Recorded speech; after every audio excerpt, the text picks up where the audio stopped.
Hey everyone, so in our last video we talked about a knotted box braid. This time around what we're going to do is we're going to talk about the knotless box braid.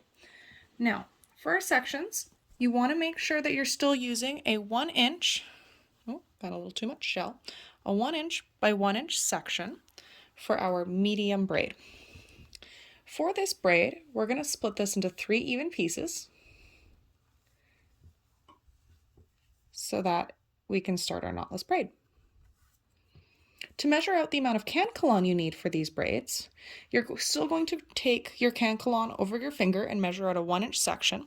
But from there, what you're going to do is you're going to split that up into 6 even pieces. So I've gone ahead and I've split this hair up ahead of time to make life easy.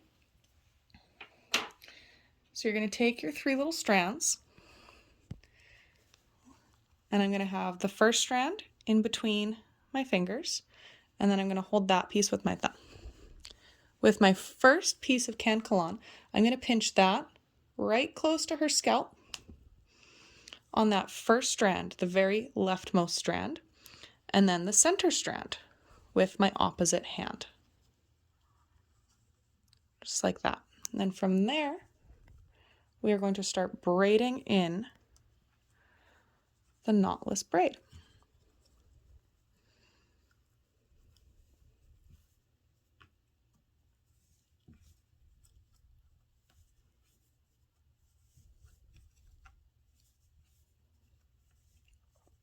Now that the natural hair that does not have any cancolon is off to the left again, we're going to take the time to weave in another section.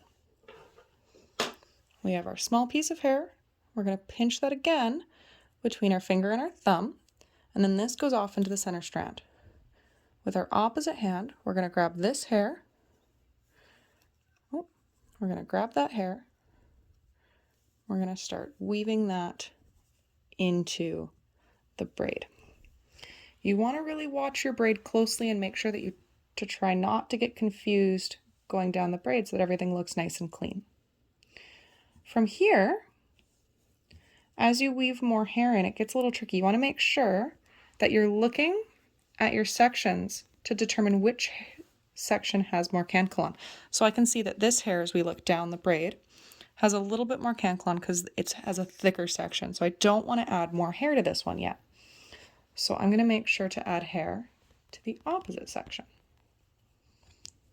Again, being mindful to hold tension onto this center strand. Grabbing the cancolon between my thumb and my finger.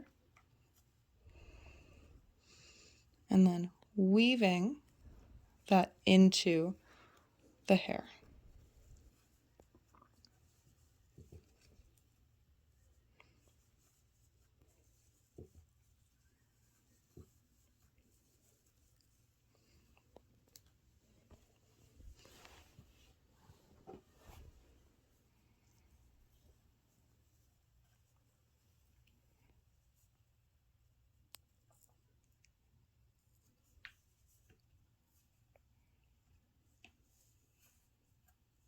Being mindful to watch where the braid needs to go to keep your braid organized.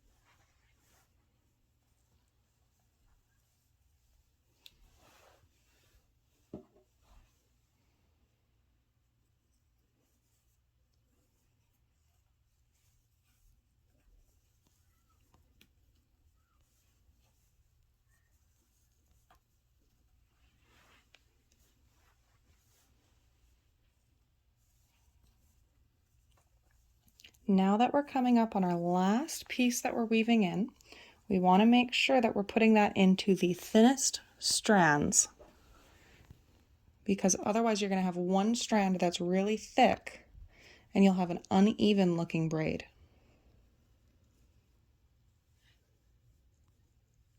So when we look at that, I can see that this braid needs to come into the center. So again, being mindful not to get confused working through the braid.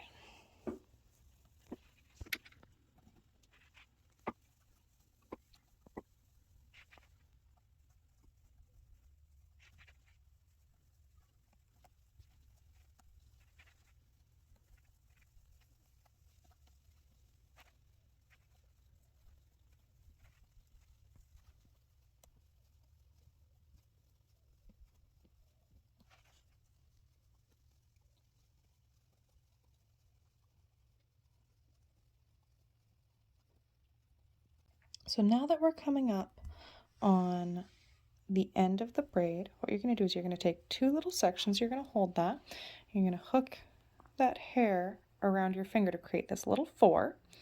You're going to shove your hand into that little hole, pull the end out just like you would a friendship bracelet again.